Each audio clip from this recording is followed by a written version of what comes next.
என்ன யாரும் எதை கேட்டாலும் எனக்கு பேமெண்ட் கொடுங்க, ப்ரெஸ் மீட் வர்றது கூட பேமெண்ட்டா சார்? ஒரு ப்ரொடியூசர் வந்து என்ன கஷ்டப்பட்டு கொண்டாட்டியோட தாலியை தான் நான் விற்கல, அந்த அளவுக்கு ஒரு மனவேதனையோட இருக்கேன். என்ன டப்பிங் பேசினா பேமெண்ட் கொடுத்தா தான் வந்து பண்ணி கொடுப்பேன். ப்ரெஸ் மீட் நின்ன இடத்துல இந்த இடத்துல நம்ம டெமாலிஷ் பண்ணணும் அப்படின்னா ஏஐ எல்லாமே என்னால் உடைக்க முடியும். என்னோட கேமரால இந்த ஏரியாவை அப்படியே பீஸ்ஃபுல்லாக உடச்சு என்னால் பார்க்கலாம். ஒரு ஆளை நீங்கள் நிற்கிற ஆளை அப்படியே நீங்கள் எலும்பு கூட மாற்றணும்னா என்னால் பிஎஃப்எக்ஸ் எல்லாமே மாற்ற முடியும். இதை என்னால் பண்ண முடியும். நான் பண்ணியே இருக்கேன். இல்லாதனால அது எந்த பக்கம்ன்றது ஒரு ஜட்ஜ்மெண்ட் வந்து இப்படி அப்படி இருக்கிறதுனால தான் இவரும் உரிமையை கேட்குறாரு, அவங்களும் அந்த உரிமையை கேட்குறாங்க. அவங்க வந்து இப்போ இருக்கிற ரூல்ஸ் வச்சு அவங்க கேட்குறாங்க. பட் நான் பண்ணலையன்றது படம் பார்க்குறதா சார் பிடிச்சிருக்கு. டிக்கெட்டோட போயிடலாம். இல்லை நிஜமாவே 120 ரூபா டிக்கெட்டுன்றத சொல்லக்கூடாதான். 500 ஜிபியோட முடிஞ்சு போயிடும், 500 எம்பியோட அப்படி பார்த்துட்டு போயிடலாம்ல. இல்லை நம்ம கூட ஓடிடி ரிலீஸ் ஆகும்ல, அப்போ அதை டவுன்லோட்.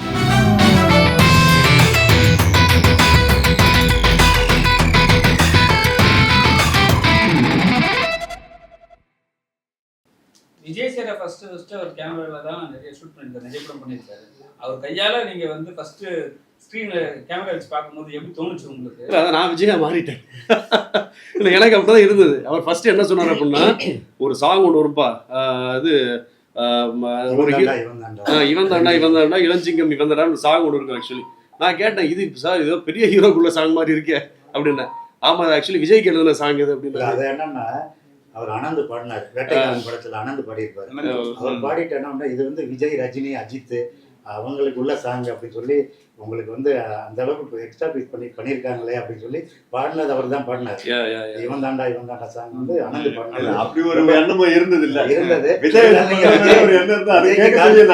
நீங்க விஜய்க்கு கால் சீட்டு தளபதிக்கு வாங்கி தரோம் தான் நீங்க சொல்லியிருந்தீங்க. அந்த விஜய் மாதிரியே ஒருத்தரை கொண்டு வந்து நிப்பாட்டிட்டாரு டேரக்டர். வேற என்ன, ஏன்னா விஜயோட மாமா 15 படங்களுக்கு கேமராமேன் அப்படின்னு சொல்லி உங்களை ரொம்ப பெருமையாக சொல்லி தான் இந்த படத்துக்குள்ளே வந்தோம். அவர் சார் வந்து இசைப்புயலோட அவரோட இருந்து ஒர்க் பண்ணவர் அப்படிங்கிறது ஒரு பெரிய ஒரு டீம் அப்படின்னு தான் நம்ம வந்து உள்ள வந்து பண்ணோம். என்ன ஆர்டிஸ்ட் யாருமே வரலைங்கிறது எனக்கு பெரிய வழியாக இருக்குது. என்ன யாரும் எதை கேட்டாலும் எனக்கு பேமெண்ட் கொடுங்க, ப்ரெஸ் மீட் வர்றது கூட பேமெண்ட்டா சார்? ஒரு ப்ரொடியூசர் வந்து என்ன கஷ்டப்பட்டு கொண்டாட்டியோட தாலியை தான் நான் விற்கல, அந்த அளவுக்கு ஒரு மனவேதனையோட இருக்கேன். என்ன டப்பிங் பேசினா பேமெண்ட் கொடுத்தா தான் வந்து பண்ணி கொடுப்பேன். ப்ரெஸ் மீட்டுக்கு வாங்கன்னா ஃப்ளைட் டிக்கெட்டை போடு, ஹீரோயின் கேட்டால் ஃப்ளைட் டிக்கெட் போடு. இப்படி பண்ணா எப்படி சார் ஒரு ப்ரொடியூசர் அடுத்த படம் எப்படி பண்ண முடியும்? இல்லை, தாஜ்னூர் சார் சொன்னோன்னே எப்போ பண்ணுறீங்க சார் அப்படின்னு சொல்லி அவருடைய முழு இன்வால்வோட வந்திருக்காரு. என்ன ஒரு அரை மணி நேரம் லேட் ஆயிடுச்சு. அவர் வந்து முடிச்சுட்டு வரதுக்காக லேட் ஆயிடுச்சு. அவ்வளோ எல்லாரும் ஹீரோவுக்கும் எத்தனை தடையம், அவருக்கு எத்தனை டைம் ஃபோன் அடிக்கிறது. இருந்தாலும் அவர் சொந்த வேலைகள் இருக்கு. இருந்தாலும் அவர் சொன்னாலும் ஓகே சார் வர்றேன் அப்படின்னு வர்றாரு. போஸ் வெங்கட்டுக்கு அடிக்கிறான். நேற்று கூட அவர் என்ன இதுக்கு போயிட்டு மனு தாக்கல் பண்ண போறாரு. சென்னையில தான் இருக்காரு. ஒரு லீட் ரோல் பண்ணியிருக்காரு, அப்பா கேரக்டர் பண்ணியிருக்காரு. ஏன் வரல? சின்ன படம், ஏன்னா சின்ன தயாரிப்பாளர். அவர் என்ன சின்ன கீழே இருந்தாலும் மேலே வந்தாரு. அம்மா கேரக்டருக்கு போன் அடிச்சா இல்ல சார், இல்ல அம்மா கேரக்டருக்கு சொந்த விஷயங்களுக்காக வரலைங்கிறாங்க. இப்ப பசங்க செஞ்சு பண்ணியிருக்காங்க. வந்தா இப்போ 4 பேர் எப்படி சார் இருக்கா? அமுதவனன் அவர் சொந்த இருக்காரு. இல்ல என்னோட தயாரிப்பாளரா என்னோட ஆதங்கத்தை நான் சொல்ல வேண்டியது இருக்கு.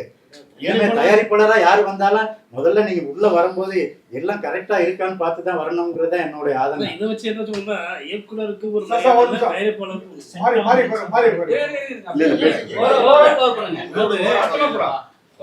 இயக்குனரா நம்ம கூப்பிடுறோம், ஆர்டிஸ்ட தயாரிப்பாளரா கூப்பிடுறாங்க. யாருக்குமே ஒரு மரியாதை ஆர்டிஸ்ட். இதுல யாரும் தெரியுது, சாரை மட்டும்தான் தெரியும். தாஜ்னூர் சாரை மட்டும்தான் தெரியும். ஹீரோவை தெரியுமா, இயக்குனரை தெரியுமா? ஒரு 4 பேர் தெரிஞ்சவங்க தானே சார் அது வந்து பப்ளிசிட்டி ஆகும். செல்வா தெரியும், கேமராமேன் செல்வா சார் தெரியும். விஜயோட மாமா ஒரு கேமராமேன், 50 படம் பண்ண ஒரு கேமரா. விஜய்க்கு 15 படம் பண்ண, தளபதிக்கு பண்ணவர் தான் இல்லைன்னு சொல்லல. ஆர்டிஸ்டா யாரு சார் இருக்கா? இவ்வளவு கஷ்டப்பட்டு நம்ம பண்ணி ஒரு படத்தை வெளியில கொண்டு வரதுக்கு எவ்வளவு கஷ்டப்படுறோம் நம்ம. நிறைய ஆர்டிஸ்ட கேட்டா 5 பேர் கேக்குறாங்க. நீங்க அப்படி சொல்றீங்க. இந்த பக்கம் பாத்தீங்கன்னா போய் படத்தை நிப்பாட்டுன்னு சொல்றதுக்கு இன்னொரு சங்கங்கள் வந்து வேலை செய்யறவங்க நிப்பாட்டிட்டு இருக்காங்க. அப்ப அவங்களெல்லாம் என்ன பண்ணுவீங்க? இல்ல சார், அப்போ அது ப்ரொடியூசருக்கு அடிக்குது இல்ல, அதுவும் தானே பிரச்சனை வருது. நீங்க ஆர்டிஸ்ட் அந்த உரிமை யாரு கொடுத்தது? அந்த அசோசியேஷனுக்கு. இன்னொரு அசோசியேஷன் வந்து வேலை செய்யறவங்க நிறுத்துறீங்க. அப்போ ப்ரொடியூசர் நீங்க வந்து உங்களுக்கு தேவைப்பட்டாலும் ஒர்க் பண்ணலாம். இந்திய சட்டம் என்ன சொல்லுது? வேலை தெரிஞ்ச ஒர்க் வேலை செய்யலாம்னு சொல்லுது. கரெக்டா? வேலை இது யூனியன்ல இல்ல அப்படின்னு வந்து ஏன் நிறுத்துறீங்க? அது நிறுத்தல தவறு இல்லையா? அது தவிர நீ என்ன பண்ண ஒண்ணு இன்ஃபார்ம் பண்ணணும். அதான் இந்த யூனிட்ல இருக்கான், அவங்க இருக்கான், அவங்க இருக்கானா, அவன் யாருக்கு பண்ணுமோ நீ அங்க கம்ப்ளைண்ட் பண்ணிட்டு நீ நேரம் வரணும். நேரம் வந்து ப்ரொடியூசர் நிப்பாட்டு அப்படின்னா என்ன இருக்கும்? அப்படி நிப்பாட்டுனா ப்ரொடியூசர் மாட்டிக்கலாம் இல்லையா? அப்ப ஏன் அதோட சேர்ந்து நாங்கெல்லாம் கூட தானே பாதிக்கப்படுறோம். சார் அவர் பெப்சியை கம்ப்ளைண்ட் பண்றீங்களா சார் நீங்க? சார் பெப்சியை கம்ப்ளைண்ட் பண்றீங்களா? அசோசியேஷன்னாலே அதானுங்க இன்னைக்கு இருக்கிற அசோசியேஷன் அதுதான். ஏன்னா நீங்க வந்து ஒரு லெஜெண்ட் டேப்லஸ் வந்து எல்லாமே தெரிஞ்ச ஆளு, நீங்களே வந்து இந்த பிரஸ் மீட்ல வந்து இது மாதிரி வந்து அவங்க பண்றாங்கன்னு சொல்றீங்களே, அது எந்த விதத்துல சரியா இருக்கும்? அது வந்து எப்படி போய் மாறும்? அங்க எப்படி மாறினாலும் பரவாயில்லைங்க. நானும் இப்போ all India print chamber of காமர்ஸ்னு சொல்லிட்டு இந்தியா லெவலில் நானும் அசோசியேஷன் வச்சிருக்கேன். இன்ன வரைக்கும் அவன் சொல்றேன், எதுவாக இருந்தாலும் நீங்க எனக்கு லெட்டர்ல அனுப்புங்க. நீ நிறுத்துறீங்களா, எனக்கு லெட்டர்ல ஏன் நிறுத்துறீங்க, எனக்கு லெட்டர் அனுப்புங்க. லெட்டர் அனுப்புங்க, அது பாசிபிளா இருந்தா நான் என்ன வேணாலும் நான் பண்றேன். அது இல்லாம நேரம் வந்து உரிமையோட வந்து நீ நிப்பாட்டு அப்படின்னா என்ன அர்த்தம்? ஏற்கனவே ஒரு படம் வந்து கேமராமேன் சரி வேலை வெளியாளுன்னு சொல்லி நிப்பாட்டிருக்கீங்க. அவன் வேலை தெரியாம ஒரு கேமராமேனை அவங்க வேலைக்கு வைப்பாங்களா? வேலை வச்சா அப்படி அவன் எவ்வளவு லாஸ் பண்ணுவான்னு அவங்களுக்கு தெரியும் தானே? தெரியாம ஒருத்தனை வேலைக்கு வைக்க முடியாது. வேலைக்கு தெரிஞ்சவனை தான் வேலைக்கு வைக்கிறீங்க. அப்ப வேலை தெரிஞ்சீங்கன்னா ஒரு இன்ஃபர்மேஷன் தப்பு இல்லை. நீ என்ன பண்ணும், இந்த மாதிரி பண்றாங்க அப்படி, அதாவது எந்த சட்டமும் வந்து யூனியன் ஆளுங்களை தான் வச்சு வேலை செய்யணும்ன்றது சட்டம் கிடையவே கிடையாது. நாம பண்றது வேலை தெரிஞ்ச யார் இப்ப இங்க எத்தனை பேர் இருக்கீங்க? வேலை தெரிஞ்சவங்க தானே வேலை செய்றீங்க. வேலை தெரியாம யாராவது ஒரு நாள் கேமரா கொடுத்தான்னு போனோம், இல்லை 10 ரூபா சரக்குன்னா கூட 10 ரூபா சமாச்சாரத்தை ஒரு நம்பினா தானே கொடுப்பீங்க. அப்படி நம்பிக்கையா கொடுத்து வேலை செய்யும் போது அவன் வேலை தெரியலன்னா அவன் வேலை தூக்கிட்டு வேலைக்கு இன்னொரு ஆள் வைக்க போறீங்க, அவ்வளவுதானே. இதுல இன்னொரு விஷயம் என்னன்னா, இவங்களுக்குன்னு சில இருக்கிற அந்த பேட்டா லிஸ்ட் இதெல்லாம் வந்து என்னன்னா அவங்க நிர்ணயம் பண்ணிடுறாங்க. எப்படி நிர்ணயம் பண்ண முடியும்? இல்ல சார், கேமராமேன் யூனியன்ல நீங்க போய் ஒரு கேமரா கேட்டீங்கன்னா அந்த கேமரா இங்க இல்ல பாம்பேல இருந்தா வரணும்னு சொல்லிட்டு ஒரு விஷயம் போயிட்டு இருந்துச்சு முதல்ல, சரிங்களா? இப்போ வந்து அந்த கேமரா செட்டப் எல்லாம் இருக்கா? நீங்க கேக்குற கேமரா கிடைக்குது? எல்லாமே கிடைக்குதுங்க சென்னையில.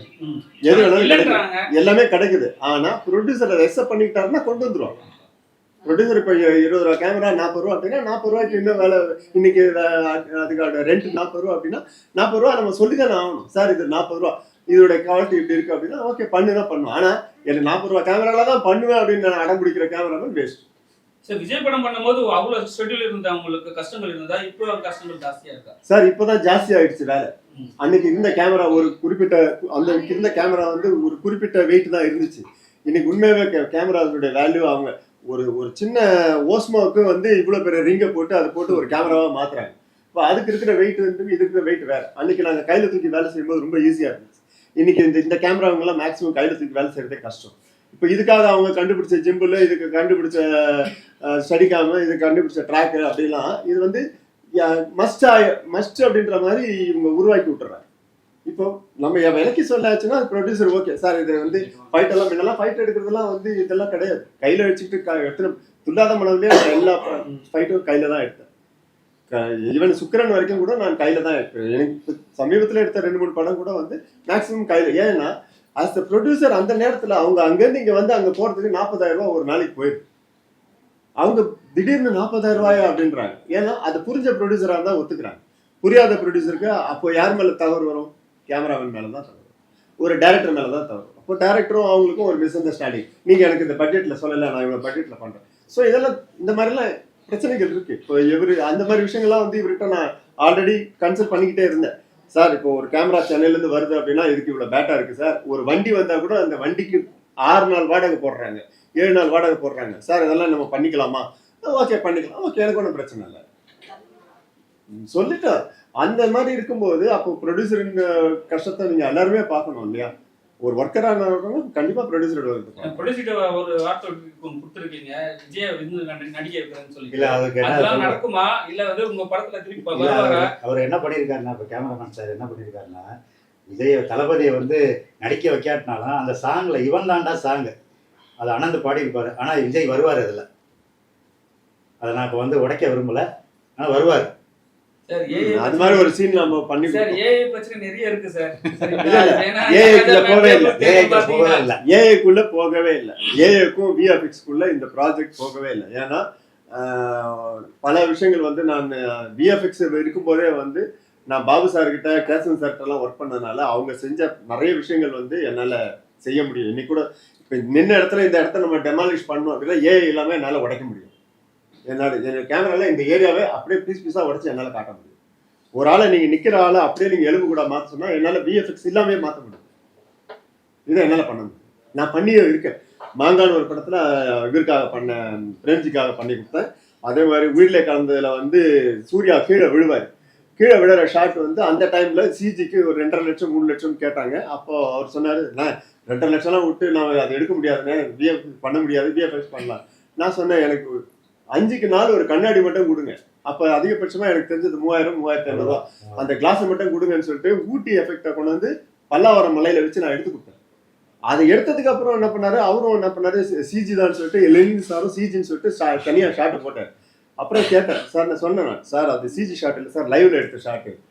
எப்படி அவன் இவ்வளவு ஆழத்துல எப்படி அவனை விழ வச்சிங்க? கயருன்னு தெரியல, ஒன்றும் தெரியல, ரோப் கூட தெரியல, அப்ப எரேசிங் கூட கிடையாது, ரோப்பே தெரியாம எப்படி எடுத்தீங்க அப்படின்னாரு. அப்போ நான் அதை சொல்லி காட்டி அவருக்கு நான் எக்ஸ்பிளைன் பண்ண பிறகு எத்தனை ஷாட் எடுத்தீங்கன்னு கேட்டேன். இல்லை சார், ட்ரையல் ஒன்று பார்த்தேன், அதுக்கப்புறம் ஒரு ஷாட் எடுத்தேன். அந்த ஷாட் படத்தில் 2-3 இடத்துல ரிப்பீட் பண்ணி போட்டார். முன்னெல்லாம் எப்படின்னா ரிப்பீட் பண்ணி போடணும்னா அந்த ஷாட்டை நம்ம எடுக்கணும். இப்போ மாதிரி பேஸ்டிங் கிடையாது, எடுத்து காட்டி அதை ஆப்டிகல் பண்ணுவோம். அது மாதிரிலாம் பண்ணியிருக்கோம். ஸோ என்னன்னா அந்த டைம்ல நம்ம ஒரு ப்ரொடியூசரை காப்பாற்ற முடியாதா, ஒரு ப்ரொடியூசருக்கு ஒரு மிச்சம் பண்ண முடியாதா, அந்த நேரத்தில் நம்ம சினிமாவுக்கு என்ன பண்ண போகிறோம் அப்படின்றது தான். நிறைய விஷயங்கள் நம்மளால சொல்லிட்டு போயிட்டே இருக்க முடியாது சார். ஆனால் பிரச்சனைகள் உருவாக்க வந்துச்சுன்னா நமக்கு அது சொல்யூஷன் கண்டிப்பாக பண்ணி தான் ஆகணும். இப்போ சொல்றேன், மற்ற அசோசியேஷன் யாராவது ஏதாவது பிரச்சனை பண்றீங்க அப்படின்னா தயவு செய்து யார் எங்கேருந்து வராங்க அப்படின்றதுக்கு அவங்களுக்கு ஒரு லெட்டர் கொடுங்க. நீங்க லெட்டர் கொடுத்துட்டு பண்ணுங்க. நீங்க வாய் வழியா வந்து நிறுத்துறதோ இல்ல வாய் வழியா செய்யாதுன்னு சொல்றதோ தவறு. ராஜ்மு சார், இப்போ வர காலத்துல 7 பாட்டுகள் ஒரு படத்துக்கு ஓகேவா? ஏன்னா இப்போ வந்து பாட்டு பண்ணாவே நம்ம வந்து பசங்க எல்லாம் வந்து ரெஸ்ட் ரூம் போயிடுறாங்க. சரி, இப்போ அந்த 7 பாட்டுகள் எப்படி இருக்கும் எடுத்துப்பாங்க? ஓகே, இந்த 7 பாட்டுன்றது அதில் 3 சாங்ஸ் வந்து பிட் சாங்ஸ் மாதிரி அந்த சூழலுக்கு தகுந்த மாதிரி தான் இருக்கு. மற்ற 4 சாங் வந்து ஒரு ஃபுல் சாங்ஸ் அப்படி சொல்லலாம். நீங்கள் சொல்கிறது கரெக்ட் தான். அவ்வளோ சாங் ஒரு படம் தாங்குமான்றது இன்றைய இதுக்கு இருக்கு. பட் அந்த படமே அந்த சிச்சுவேஷன் பேஸ்டாக இருக்கிறதுனால அந்த படத்தை கடத்துறது மிக முக்கியமாக இருக்கு. அந்த இடத்துல எந்திரிச்சு போகிறதுக்கு வாய்ப்புகள் குறைவுன்னு தான் நினைக்கிறேன். இன்னொன்று சார், இப்போ நீங்கள் சொல்கிற மாதிரி அதில் வந்து ஹீரோக்கே 4 சாங் கொடுத்தா எல்லாரும் எந்திரிச்சு போயிடுவாங்க. ஆமாம் ஆமாம், அது வந்து அம்மாவுக்கு ஒரு சாங். ஆமாம் ஆமாம், அந்த அம்மா இதில் குறிப்பாக ஒரு அம்மா தாலாட்டு பாடல் இருக்கு. கண்டிப்பாக அது ஒரு எல்லாருக்கும் டெஃபினட்டாக பிடிக்கும் அப்படின்ட்டு நினைக்கிறேன். அமுதவாணனுக்கு வேல்முருகன் சார் பாடியிருப்பாங்க. வேல்முருகன் தாரதப்பட்ட கவிதா பாடியிருப்பாங்க. ஆமா, அவங்க பாடியிருக்காங்க. இந்த சிங்கர்ஸுமே எல்லாருமே வந்து இதுல ரொம்ப நல்ல பெரிய டாப் சிங்கர்ஸ் தான் பாட வச்சிருக்கோம். இந்த இதுல ஒரு ஒரு ஒரு நார்மல் படம்ன்ற மாதிரி இல்லாம சிங்கர்ஸ் எல்லாருமே பெரிய பெரிய சிங்கர்ஸா பயன்படுத்தியிருக்கோம். மியூசிக்காக நல்ல ஒரு பெரிய அளவுல கிராண்டா பண்ணியிருக்கோம் அப்படின்னு சொன்னாங்க. சார், இப்போ மியூசிக்லாம் பண்றோம், நீங்க பண்றீங்க, நீங்க எல்லாருமே வந்து ஷேர் பண்றாங்க, ஓகே. ஆனா வந்து ஒரு மியூசிக் கம்பெனி வாங்கிட்டு அந்த மியூசிக் வந்து எங்களோடதுன்னு சொல்லிட்டு இப்போ ஒரு மியூசிக் கம்பெனி வந்து இளையராஜா சார் மேல வந்து கேஸ் போட்டிருக்காங்க. இளையராஜா பண்றது சரியா தவறா செகண்டரி, ஆனா வந்து அவர் தான் ஓனா பண்ணியிருக்காரு. அவங்க மியூசிக் கம்பெனி வந்து கேஸ் போட்டிருக்காங்க. அது நீங்க எப்படி பாக்குறீங்க? அந்த ரூல்ஸ் இருக்கு, என்னென்னன்றது மிக முக்கியமா ரூல்ஸ் இருக்கு. அந்த இப்போதான் அந்த ரூல்ஸ் வந்து நம்மளுக்கு ரொம்ப ஸ்ட்ரிக்டா பார்க்க வருது எல்லாமே. அந்த டைம்ல இப்போ நானுமே பிகினிங்ல பண்ணும்போது எந்த சைனும் பண்ணல, எதுவுமே பண்ணல. இப்போ ஒரு படம் ஆரம்பிக்கிறோம்னாக்கா அதுல என்னென்ன ரைட்ஸ் இருக்கு என்னன்றத ஃபுல் டீட்டெயிலா எழுதி வாங்கிட்டு தான் நம்ம பண்ற மாதிரி இருக்கு. அந்த டைம்ல இல்லை.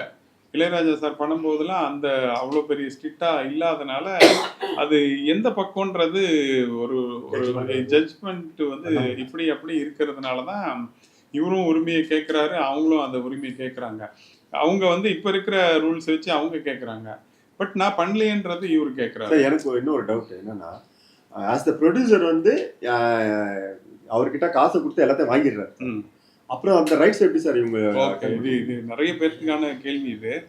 பட் ஒருத்தர் ப்ரொடியூசர் வந்து ஒரு பாட்டை வாங்கிட்டாரு அப்படின்றது அப்பார்ட் ஃப்ரம் தட் இது வந்து கிரியேட்டிவிட்டி, அதாவது ஒருத்தருடைய தனிப்பட்ட கிரியேட்டிவிட்டி சொல்றோம். அந்த கிரியேட்டிவிட்டி வந்து அந்த யாரு அந்த தயாரித்தார்களோ இல்ல யார் உருவாக்கினார்களோ இதை 2 பேர் கிரியேட்டர்னு சொல்றாங்க மியூசிக்ல. ஒன்னு மியூசிக் டைரக்டர், இன்னொன்னு ரைட்டர். இந்த 2 பேர் தான் கிரியேட்டர்ஸா. எப்படி படத்துக்கு வந்து இயக்குனரோ அந்த மாதிரி பாடலின் இயக்குனர் அந்த இது இருக்கு இல்லையா, அந்த கிரியேட்டிவிட்டி அதை வந்து பணத்தினால் அவருக்கு போகாதுன்றது தான் உண்மை. இல்லை, எனக்கு அது உடன்பாடே இல்லை. ஏன்னா இப்போ அந்த கேஸ் நடந்துட்டு இருக்கு. இல்ல அதான் இப்ப போயிட்டு அது இருக்கு. இங்க அதனால அது- இந்த கேஸ் இல்ல சார், இது வேர்ல்ட் வைடு. இது அது worldwide Worldwide அது நடக்குது. வந்து- அதான் அது. இது எப்போ ஆரம்பிச்சதுன்னு ஒரு சின்ன ஸ்டோரி, ஒரு ஞாபகம் இருக்கிற அளவுக்கு சொல்றேன். ஒரு அமெரிக்கால வந்து ஒரு ஃபேமஸ், பேர் ஞாபகம் வரல எனக்கு, அவர் வந்து ஒரு ரொம்ப ஏழ்மையா இருக்கார் ஒருத்தர். ஒரு சாதாரண ஆள் வந்து ஒரு ஹோட்டல்ல போயிட்டு இது சாப்பிட போறாரு. ஒரு இது அதுவும் ஓரத்துல போய் சாப்பிட போகும்போது அவருக்கு வந்து அவருடைய பாடல் அங்க வந்து ஆர்கெஸ்ட்ரால பாடிட்டு இருக்காங்க பயங்கரமா. அதை யார் பாடுறாங்க அவங்களாம் பார்த்தீங்கன்னா வேற லெவல்ல இருக்காங்க. பட் இவர் பாடல் தயாரித்தவர் வந்து ரொம்ப கஷ்டத்துல, அவருக்கு என்னடா இது நான் தான் கிரியேட் பண்ணேன், இது நான் போய் சொன்னாலும் அவர் கேட்க மாட்டேன்றாங்க, எதுவுமே நடக்கல அந்த இது அவருக்கு.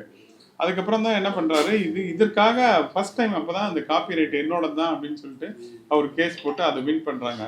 இது நடந்து பல வருடங்கள். அன்னையிலிருந்து இந்த காப்பிரைட்ன்றது யாரு அதோட கம்போசர் அது யார் லிரிக் ரைட்டர், இந்த ரெண்டு பேஸ் வச்சு அவங்களோட ரைட்ஸ் போகுது. இது மாதிரி பாதிப்புகள் ரஹ்மான் வந்திருக்கு, அவங்க பாட்டு என் பாட்டு ப்ரொடியூசர் வந்து கம்பெனி உங்களுக்கு ஏதாவது வந்திருக்கா சார்? எனக்கு வரல. ரஹ்மானுக்கு ஏன் இது மாதிரி பேசப்படலை அப்படின்னாக்கா, அவரு பிகினிங்லேருந்தே ரொம்ப கிளாரிட்டியா இருந்துட்டாரு. ஸோ பிகினிங்கே வந்து இந்த பாடலின் உரிமை யாருக்கு சாரும் அப்படின்றத ஃபர்ஸ்ட் இது அக்ரிமெண்ட்லேயே பண்றதுனால அவங்களால வேற எதுவுமே கேட்க முடியறது இல்லை. ஸோ அதுல கிளாரிட்டியா இருக்கிறதுனால அந்த இதுக்கு போகலன்னு நினைக்கிறேன். ப்ரொடியூசர் சார், 6ஆம் தேதி நிறைய படங்கள் வருது, உங்களுக்கு எவ்வளவு தேட்டர் கிடைச்சிருக்கு? ஏன்னா இப்ப இருக்கிற ஸ்ட்ரகிள்ல வந்து நீங்க டேட்டு போட்டுடுறீங்க, அப்புறம் படம் வரணும்னு தள்ளி போடுறீங்க, எங்களுக்கு ப்ரெஸ் ரிலீஸ் அனுப்புறீங்க, அடுத்த வாரம் அந்த படம் வருது, இந்த வாரம் இந்த படம் வருதுன்ட்டு. இவ்வளவு ஸ்ட்ரகிள்ல எப்படி பண்ண போறீங்க? எத்தனை படங்கள் வந்தாலும் கண்டிப்பா நம்ம 50 தேட்டருக்கு குறையாம போடுறதுக்குரிய வாய்ப்பு இருக்கு. அத்தனை படங்களுக்கு கூட கண்டிப்பா ஜெயிக்குங்கிற நம்பிக்கை. இந்த மாதிரி ஒரு அம்மா சென்டிமெண்ட் கதைகள் வந்து இப்போ வர்றதே கிடையாது. நான் பார்த்த பிறகு பார்த்தீங்கன்னா பிச்சைக்காரன் படத்தில் எனக்கு நல்லா பிடித்த படம்னா அது விஜயானி படம், பிச்சைக்காரன் படம். அந்த பாட்டை அம்மா சாங்கை ஃபீட் பண்ணுற அளவுக்கு இந்த படத்தில் ராஜ்னூர் சாருடைய ஆர்ஆர் இருக்குங்கிற கண்டிப்பாக நம்பிக்கை இருக்குது எனக்கு. அந்த அம்மா சாங் கண்டிப்பாக ஹிட் அடிக்குங்கிற ஒரு எனக்கு உறுதியோட நம்ம அந்த படத்தை வந்து எத்தனை படம் வந்தாலும் 10 படம் வந்தாலும் நம்ம படம் ஜெயிக்குங்கிற நம்பிக்கையில் தான் 6ஆம் தேதி ரிலீஸ் பண்ணுறோம். ரிலீஸ் பண்றாரு.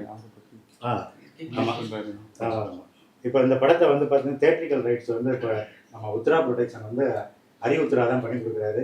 நம்ம ரொம்ப இது பண்ணால் நம்ம சப்போர்ட் வந்து அவர் வந்து நமக்கு நல்ல சப்போர்ட்டோட பண்ணி, ஆமாம், ஹரி உத்ரா வந்து நமக்கு உத்ரா ப்ரொடக்ஷனில் தேட்ரிக்கல் வந்து பண்ணி கொடுக்குறாங்க. அவர் நம்ம 100 தேட்டர் கேட்டால் முடிந்த அளவு எத்தனை தேட்டர் கிடைக்கிறோ நமக்கு வந்து புஷ் பண்ணி கொடுக்குறான்னு இருக்காரு. அதனால் எல்லோரும் சப்போர்ட் பண்ணி, மீடியா எல்லாம் சப்போர்ட் பண்ணுங்கள். தயாரிப்பாளராக நான் என்ன சொல்கிறேன்னா, உள்ளே வரும்போது தயாரிப்பாளராக யார் வந்தாலும் சரி உள்ள சினிமாவை பற்றி நல்லா தெரிஞ்சுக்கிட்டு வாங்க அப்படிங்கிறதா என்னுடைய இது. ஏன்னா நான் படம் எடுக்க வரும்போது பார்த்தீங்கன்னா கேமராமேன் சார் வந்து செல்வா சார் படம் பிடிச்சிட்டா ஹீரோ வந்து 1 கோடி ரூபா கொடுத்து வாங்கிடுவாரு, இல்லை வெங்கட் சார் பிஆர்ஓ வந்து வாங்கிடுவாரு அப்படிங்கிற எண்ணத்தில் தான் நான் படம் எடுக்கவே வந்தேன். ஆனால் படத்துக்கு உள்ளே வந்த பிறகு தான் தெரியுது இதுக்கு எல்லாரும் ஆமாம் எல்லாரும் காசு வாங்குறாங்க. ஒன்று எதை எடுத்தாலும் ஒரு கீழே இருந்து மேலே வரைக்கும் நம்ம எல்லாமே செலவு பண்ண அதுக்கு தெரிஞ்சுதான் வரேன். என்ன சொல்கிறேன்னா, படம் எடுத்துட்டா கேமரா எடுத்துட்டா படம் சேல்ஸ் பண்ணிடலாம் அந்த எண்ணத்தில் வந்து நான் படம் எடுக்க வரும்போது. ஆனால் இப்போ வந்து ஒரு படி ஏறி என்னங்கிறத 1% கற்றுக்கிட்டேன். அடுத்த ப்ராஜெக்ட் போகும்போது என்ன பண்ணலாங்கிற ஒரு ஐடியா எனக்கு இருக்குது. கண்டிப்பாக அடுத்த படம் பண்ணுவேன். அதுக்காக நான் எதில் விட்டோனோ அதில் கண்டிப்பாக நான் வந்து ஜெயிச்சு காட்டுவேன் அப்படிங்கிற நம்பிக்கை இருக்குது. எல்லாம் சேர்ந்து மக்கள் எல்லாரும் குடும்பத்தோட வந்து பார்க்கணுங்கிறத என்னோட வேண்டுகோள். ஹீரோ சார், நீங்க படம் பண்ணிருக்கீங்க, படம் ப்ரொடியூஸ் பண்ணிருக்கீங்க, உங்களுக்கு வந்து நடிக்கிறது பிடிச்சிருக்கா, படம் ப்ரொடக்ஷன் பண்ண பிடிச்சிருக்கா, படத்தை எடுக்க பிடிச்சிருக்கா, இல்ல படம் ரிலீஸ் பண்ண பிடிச்சிருக்கா? படம் பாக்குறதா சார் பிடிச்சிருக்கு. பேசாம கம்முனு உட்கார்ந்து 120 ரூபா டிக்கெட்டோட போயிடலாம் அப்படின்னு. இல்ல நிஜமாவே 120 ரூபா டிக்கெட்ன்றத சொல்லக்கூடாதான். 500 ஜிபியோட முடிஞ்சு போயிடும், 500 எம்பியோட அப்படி பார்த்துட்டு போயிடலாம்ல. கண்டிப்பா ஒரு அட்வைஸ் பண்ணுவோம். இல்ல நம்ம கூட ஓடிடி ரிலீஸ் ஆகும்ல, அப்ப அதை டவுன்லோட் பண்ணி பார்க்கணும். இல்ல சார், ஆக்சுவலி இன்னைக்கு எல்லாருமே சொல்ற மாதிரி எது பண்ணாலும் இந்த 2K கிட்ஸ் சொல்லுவாங்க ஒரு வேர்டு எப்படின்னா கிரிஞ்சுமாங்க. ஒரு அட்வைஸ் பண்ணா கிரிஞ்சுமாங்க. இப்போ அதான் சொல்றேன், நான் எல்லாரும் கேட்கறது அப்படிதான், எல்லாமே கிரிஞ்சு கிடையாது. அப்போ அம்மா செத்து போனா அப்பா செத்து போனா அதுக்கு அழுகிறது பேர் கிரிஞ்சா. ஸோ அதெல்லாம் உடைக்கிறதா சார் இந்த படம். பாருங்க, இது மாதிரி ஒன்று நல்ல படம் அப்பப்போ தான் செலக்டிவாக வருது பாருங்க. அதான் சார் சொன்ன மாதிரி இப்போ எங்களுக்கு பேச ஆளே இல்லை. 2 பேர் தான் தெரிஞ்ச முகம், 2 பேர் தான் இருக்காங்க. அவங்கள வச்சா நாங்கள் ப்ரொமோட் பண்ணுறோம். ஸோ நல்ல படம், தயவு செஞ்சு பாருங்கள். சார் கேட்ட மாதிரி ப்ரொடியூஸ் பண்ணுறது ரொம்ப டஃப்பு சார். நான் ஏற்கனவே ஆல்ரெடி 2-3 தேட்டரில் கொடுத்துருக்கேன். எப்படின்னா நல்ல படம் பண்ணுறோம், தியேட்டர் ரிலீஸ் பண்ணுறோம். ஸோ இப்போலாம் தியேட்டர் ரிலீஸ் பண்ண முடியல, ஓடிடி பக்கம் போங்கன்றாங்க. ஓடிடிக்கு போனாலுமே அட்லீஸ்ட் ஒரு 35-40 தியேட்டர்ஸ் ரிலீஸ் பண்ணிட்டு வாங்கன்றாங்க. அது ஓடிடி பாரு, தியேட்டர் ரிலீஸ் பண்ண முடிஞ்சா நான் ஓடிடி பக்கம் போகிறேன். ஸோ எங்களால் முடியலன்றனால ஊருக்கு வந்தவங்களாம் படம் ரிலீஸ் பண்ண முடியாமல் கிளம்பி ஊருக்கே போயிடுறாங்க எல்லாருமே. ஸோ அந்த நிலைமை அடுத்து யாரும் வரக்கூடாது. சார் சொன்ன மாதிரி ப்ரொடக்ஷன் கற்றுக்கிட்டு யாராக இருந்தாலும் வாங்க, அவ்வளோதான்.